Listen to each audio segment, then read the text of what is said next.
Hello दोस्तों, आज हम बात करेंगे लेटर ऑफ क्रेडिट के बारे में यानी एलसी के बारे में। ग्लोबल एग्जिम एकेडमी की एक और नई वीडियो में आपका स्वागत है। हम 2004 से एक्सपोर्ट में हैं और हम यहाँ आपकी हेल्प करने के लिए वीडियोस बनाते हैं। चैनल को सब्सक्राइब करें। इस वीडियो में जो हम टॉपिक्स कवर करने वाले हैं वो है कि एलसी क्या है, ये कैसे ओपन होता है, कैसे काम करता है, इसको वेरीफाई कैसे कर सकते हैं और बैंक चार्जेस क्या होते हैं। तो सबसे पहले हम बात करते हैं कि एलसी एक्चुअली है क्या। एलसी का फुल फॉर्म है लेटर ऑफ क्रेडिट। ये एक्चुअली जो आपका इंपोर्टर है वो अपने बैंक में ओपन करता है एलसी, और उसका बैंक इस बात की गारंटी देता है कि अगर एक्सपोर्टर जो जो भी कंडीशंस और क्राइटेरिया आप लोगों के बीच में, एक्सपोर्टर और इंपोर्टर के बीच में तय हुआ है, उनको फुलफिल करता है और गुड्स को टाइम से डिस्पैच करता है, तो इंपोर्टर का बैंक ये गारंटी देता है कि वो एक्सपोर्टर के बैंक को पेमेंट ट्रांसफर कर देगा। आसान लैंग्वेज में समझे तो एलसी एक तरह से बैंक गारंटी है कि एक्सपोर्टर को उसका पैसा मिल जाएगा अगर वो सामान और पेपर वर्क को कंप्लीट करके और सही तरीके से टाइमली भेज देता है। तो ये इंटरनेशनल ट्रेड में ट्रस्ट बिल्ड करने का एक बहुत ही ट्रस्टवर्थी तरीका है, बहुत इम्पैक्टफुल है। लोग एलसी पर बहुत भरोसा करते हैं ट्रेड करने के लिए, एक्सपोर्ट इंपोर्ट करने के लिए। एलसी काम कैसे करता है, एलसी का स्टेप बाय स्टेप प्रोसेस को हम समझते हैं यहाँ पर। सो नंबर 1 पर है एग्रीमेंट। सबसे पहले इंपोर्टर और एक्सपोर्टर एक दूसरे से कॉन्ट्रैक्ट बनाते हैं। उसमें एलसी के टर्म और कंडीशन को खोला जाता है कि हम लोग क्या क्या कंडीशन पर काम करेंगे। लाइक कोई सर्टिफिकेशन चाहिए, एजो फ्री सर्टिफिकेशन चाहिए, या वट एवर जो प्रोडक्ट है उसके अकॉर्डिंग जो भी कंडीशंस होती हैं वो सबको एक एग्रीमेंट में खोल लिया जाता है, लिख लिया जाता है और एग्री करते हैं एक्सपोर्टर और इंपोर्टर दोनों। सेकंड नंबर पर आता है एलसी की एप्लीकेशन। एलसी एप्लीकेशन, जो इंपोर्टर है आपका वो अपने बैंक को रिक्वेस्ट करता है एलसी ओपन करने के लिए, और उसमें वो सारी डिटेल देता है जो भी आप लोगों का एग्रीमेंट है, क्या गुड्स हैं, क्या क्या एग्रीमेंट हुआ है, क्या कंडीशंस हैं, कितना अमाउंट है, उसी अमाउंट के अकॉर्डिंग एलसी खोली जाती है, क्या क्या डॉक्यूमेंट रिक्वायर्ड है, क्या टाइम है, शिपमेंट वगैरह की सारी डिटेल उसके अंदर खोली जाती है जब इंपोर्टर अपने बैंक को रिक्वेस्ट करता है एलसी खोलने के लिए। थर्ड नंबर पर आता है एलसी इशुएंस। तो जब इंपोर्टर का बैंक एलसी को इशू करता है तो वो नोटिफिकेशन भेजता है, वो एलसी को स्विफ्ट भेजता है एक्सपोर्टर के बैंक को। फोर्थ नंबर पर आता है एलसी एडवाइस। एक्सपोर्टर का बैंक, एडवाइजिंग बैंक भी हम इसको बोलते हैं, एलसी को वेरीफाई करता है और उसकी जानकारी एक्सपोर्टर को देता है कि हाँ ये एलसी हमें रिसीव हुई है। फिफ्थ पॉइंट है गुड्स शिपमेंट। एलसी की कंडीशंस के हिसाब से उसके अकॉर्डिंग एक्सपोर्टर जो है गुड्स को शिपमेंट करता है। उसके बाद होता है डॉक्यूमेंट प्रेजेंटेशन। सामान शिप होने के बाद, गुड्स का शिप होने के बाद शिपिंग डॉक्यूमेंट्स जैसे bill of lading, invoice, packing list, certificate of origin, ये सारे डॉक्यूमेंट्स को एक सेट बना करके, और जो भी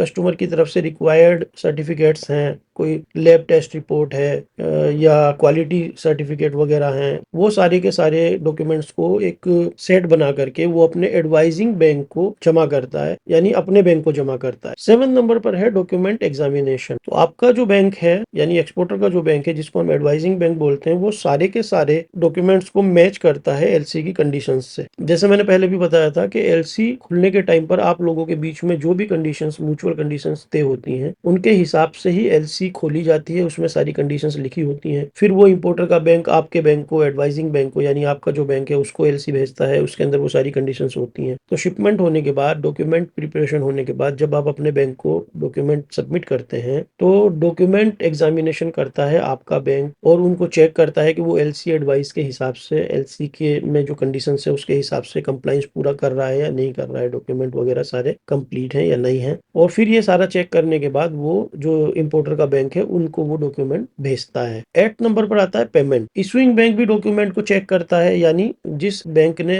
एलसी को इशू किया है यानी इंपोर्टर का बैंक, जब हमारा बैंक उसको वो डॉक्यूमेंट भेजता है तो वो लोग भी इसको चेक करते हैं सारे डॉक्यूमेंट को। अगर डॉक्यूमेंट एलसी टर्म्स और कंडीशंस के हिसाब से कंप्लाइंस है, सब ठीक है, तो इशूइंग बैंक जो है, बैंक यानी एक्सपोर्टर के बैंक को पेमेंट इशू कर देता है, और एक्सपोर्टर के बैंक को यानी हमारे बैंक को, एडवाइजिंग बैंक जो है, इंपोर्टर के बैंक से पेमेंट आ जाती है, और फिर पेमेंट हमें जो है वो उसको नोटिफाई करता है हमारा बैंक। इसमें एक चीज होती है इंपोर्टर्स पेमेंट, यानी इंपोर्टर अपने बैंक को एलसी का अमाउंट और चार्जेस, जो भी एलसी खोलने के चार्जेस हैं, वो डॉक्यूमेंट उससे लेता है, यानी परचेज करता है, उसको पे करता है सारी चार्जेस, तभी इंपोर्टर का बैंक उसको डॉक्यूमेंट देता है, शिपिंग डॉक्यूमेंट देता है, जिससे कि वो पोर्ट से अपने गुड्स को रिलीज करा सके। इस तरह से ये पूरा प्रोसेस चलता है। तो बैंक इसमें एज ए गारंटर काम करता है, और एलसी जो है वो हर किसी की नहीं खोली जाती। ट्रैक रिकॉर्ड देखा जाता है, बैंक भी ये देखता है कि ये लोग कितने पुराने हैं, क्या ट्रस्टवर्थी हैं या नहीं है, ठीक है। और समटाइम्स जो है एलसी खोलने के लिए बैंक जो है कुछ अमाउंट भी आपका डिपॉजिट रख सकता है, और हो सकता है 100% अमाउंट ही आपको बोले कि आप जो है बैंक में डिपॉजिट कीजिए आपके अकाउंट में, तभी वो एलसी ओपन करेंगे। अब हम बात करते हैं कि एलसी ओपन होती कैसे है। एलसी ओपन करने के लिए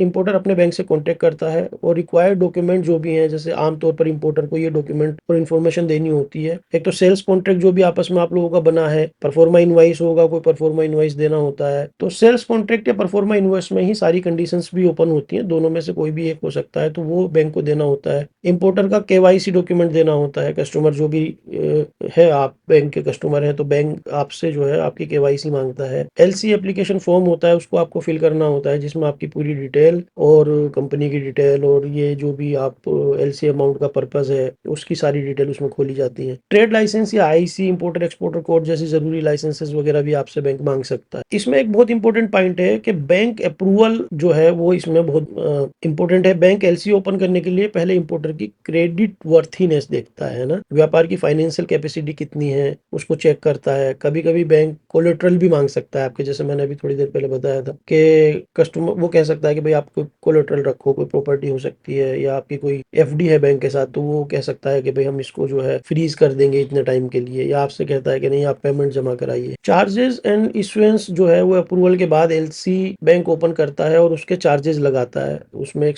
पर्टिकुलर चार्ज हो सकते हैं, 0.25% से 1% तक भी हो सकता है, डिपेंड करता है बैंक टू बैंक। और चार्जेस का कैलकुलेशन आमतौर पर एलसी के टोटल वैल्यू के ऊपर होता है, परसेंटेज होता है। और एक सर्टेन अमाउंट भी हो सकता है कि मान लीजिए एलसी बहुत छोटी है तो बैंक आपको जो है एक फिक्स अमाउंट लगा देता है कि 5,000 10,000 रुपए आपको मिनिमम उतना पे करना पड़ेगा। फोर्थ पॉइंट पर हम बात करते हैं एलसी को बैंक से वेरीफाई कैसे करें। एक्चुअली एक्सपोर्टर के पॉइंट ऑफ व्यू से एलसी की ऑथेंटिसिटी को चेक करना ये बहुत इंपॉर्टेंट है। कितने ऐसे केसेस आते हैं, सुनने में आता है कि फेक एलसी भी लोगों ने भेज दी और फिर उसमें फंस गए एक्सपोर्टर। तो इसमें एडवाइजिंग बैंक की जो रोल होता है, जो भूमिका होती है, वो बहुत इंपॉर्टेंट होती है। एक्चुअली एडवाइजिंग बैंक यानी आपका बैंक जो है एज एन एक्सपोर्टर, एलसी हमेशा एक ऑथोराइज बैंक के थ्रू आना चाहिए। यानी जब इंपोर्टर वहां पर एलसी खोलता है तो वो आपके बैंक की डिटेल उसमें डालता है, तो एक स्विफ्ट मैसेज चलता है बैंक टू बैंक, उसी को बैंक उसको स्विफ्ट कम्युनिकेशन बोलते हैं। तो उसमें जो है इंपोर्टर का जो बैंक है वो आपके बैंक को स्विफ्ट मैसेज भेजता है, जो कि ऑथोराइज टाइप एक कह सकते हैं कि मैसेज होता है, और उससे आपके बैंक को यानी एडवाइजिंग बैंक को इन्फॉर्मेशन मिलती है कि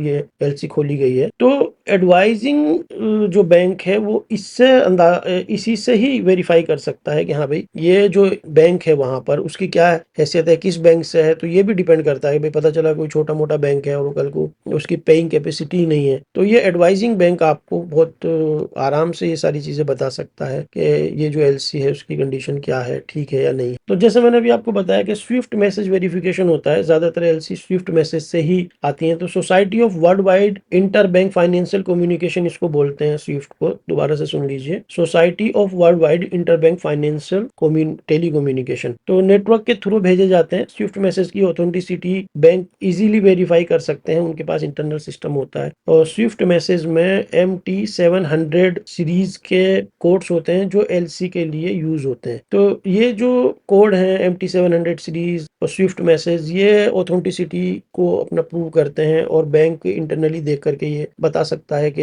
ये जो है एलसी ठीक है और वेरीफाई कर सकता है। उसका वो कुछ चार्ज ले सकते हैं आपसे।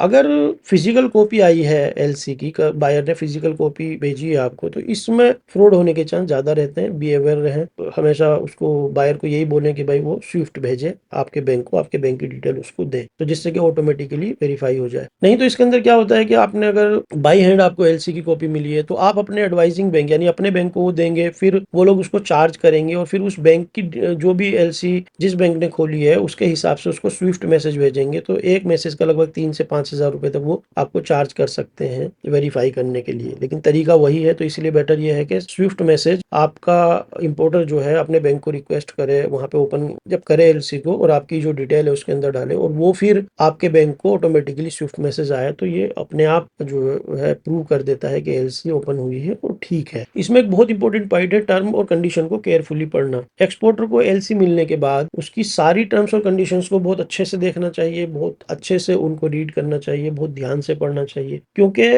पेमेंट की गारंटी जरूर है लेकिन वो टर्म एंड कंडीशन के हिसाब से है। कि मान लीजिए अगर कोई भी एक कंडीशन ब्रेक होती है तो बैंक आपको पेमेंट नहीं करेगा, चाहे वो छोटी से छोटी हो। आज की तारीख है एक्सपो शिपमेंट करने की और वो नहीं हो पाती है तो उसके अंदर एक्सपायरी डेट भी होती है एलसी कि अगर इस डेट तक आपने डॉक्यूमेंट सबमिट नहीं किए तो ऑटोमेटिकली वो एलसी कैंसिल हो जाएगी, या इस डेट तक आपने शिपमेंट नहीं की तो ऑटोमेटिकली वो एलसी जो है बायर बंद कर सकता है उसको, बैंक उसको, अगर आपका मैच नहीं करता है। तो कभी भी इसमें एक चीज का ध्यान रखना है कि हमारी पेमेंट टर्म क्या है, एट साइट है या जो भी हमारी तय हुई है, रिक्वायर्ड डॉक्यूमेंट जो भी है, जैसे मान लीजिए इनवॉइसिंग है, सर्टिफिकेट ऑफ ओरिजिन है, वो क्या क्या चाहिए, शिपिंग डेट क्या है, एक्सपायरी डेट क्या है एलसी की, गुड्स की डिस्क्रिप्शन वगैरह क्या है, तो वो सारी की सारी चीजें जो है ना वो मैच करनी चाहिए। अगर जरा सा भी कुछ मिसमैच हो सकता होगा तो डिस्क्रिपेंसी क्रिएट हो जाएगी, और डिस्क्रिपेंसी क्रिएट होने के उसमें टाइम में अगर टाइम निकल जाता है और या कोई डॉक्यूमेंट मिसमैच होता है या कंडीशन फुलफिल नहीं होती तो एलसी ऑटोमेटिकली कैंसिल हो जाती है। तो इस बात को बहुत ध्यान रखना है, इसमें आपस में बात करने से कुछ भी नहीं होने वाला, ये बात ध्यान रखने की है। मान लीजिए आपकी शिपमेंट का टाइम निकल गया, ठीक है, और आपने बायर से बात की और आप म्यूचुअली ये एग्री कर जाते हो, आप लोग दोनों, बायर कहता है कि कोई बात नहीं, ठीक है, 10 दिन में आपको और दे देता हूँ और आप इसको कर लो, या बायर कहता है कि ठीक है आप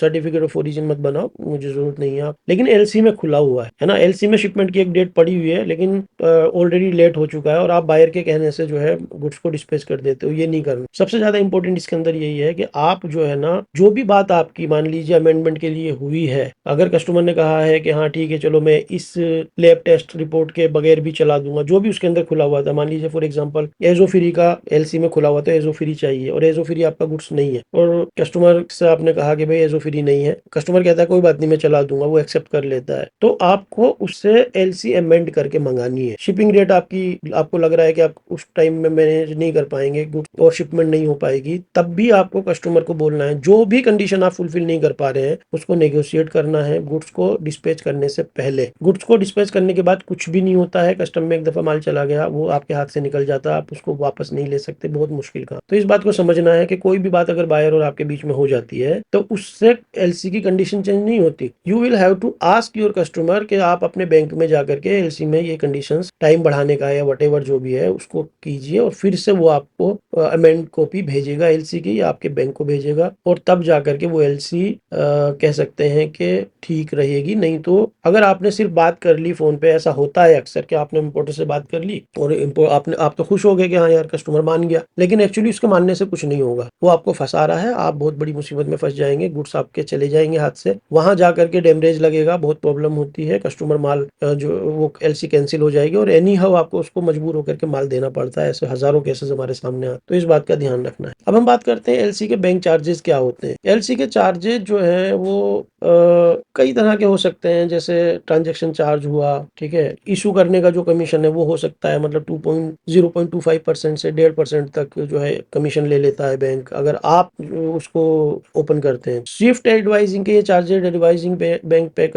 पे लेता है आपसे, तो उसके 2-3 हजार 5 हजार तक भी हो सकते हैं। स्विफ्ट मैसेज भेजने के चार्जेस भी हो सकते हैं जब आप अगर वेरीफाई कराते हैं किसी फिजिकल कॉपी को। तो अमेंडमेंट चार्जेस, जैसे मैंने अभी बताया कि अगर आपको जरूरत पड़ जाती है अमेंडमेंट की, तो एलसी में अगर आप कोई बदलाव कराना चाहते हैं तो उसके भी चार्जेस हो सकते हैं। ये बैंक टू बैंक वरी करते हैं, आपको इसके बारे में बैंक से डिटेल ले लेनी चाहिए, किसी भी कंडीशन में उनसे पूछ लेना चाहिए भाई आपका क्या है। अगर डॉक्यूमेंट में कोई गलती है, डिस्क्रिपेंसी हो जाती है, तो इशूइंग बैंक इन चार्जेस को लगा सकता है कि हाँ ये प्रॉब्लम हुई है, उसमें भी एक चार्ज लग सकता है। तो ये तो है इशूइंग बैंक के पॉइंट ऑफ व्यू से चार्जेस है ना। एडवाइजिंग बैंक के चार्जेस हो सकते हैं, एडवाइजिंग चार्जेस जैसे एलसी एडवाइस करने के चार्जेस, वहां से एक स्विफ्ट मैसेज आया आपको एडवाइस कर रहा है वो, तो उसका हो गया, अच्छा है, ठीक है, नहीं है, गलत है, उसके बारे में। तो और नेगोशिएशन कलेक्शन चार्जेस हो सकते हैं, जब बैंक डॉक्यूमेंट को नेगोशिएट करता है, कलेक्ट करता है आपसे और अपने दूसरे उसके इंपोर्टर के बैंक को भेजता है, तो उस टाइम भी वो लोग कुछ चार्जेस लगाते हैं, डॉक्यूमेंट कलेक्शन कह सकते हैं, कोरियर चार्जेस कह सकते हैं, तो ये हो सकता है। और अगर आप फिजिकल कॉपी अपने बैंक को देते हैं और उससे जो है स्विफ्ट मैसेज कराते हैं तो स्विफ्ट का चार्ज आपको भी लग सकता है। तो दोस्तों ये थी लेटर ऑफ क्रेडिट के बारे में जानकारी।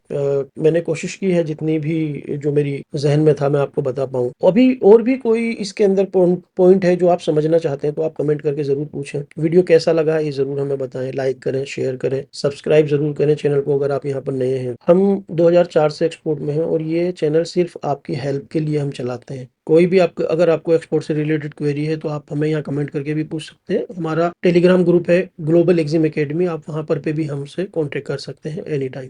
Thank you very much.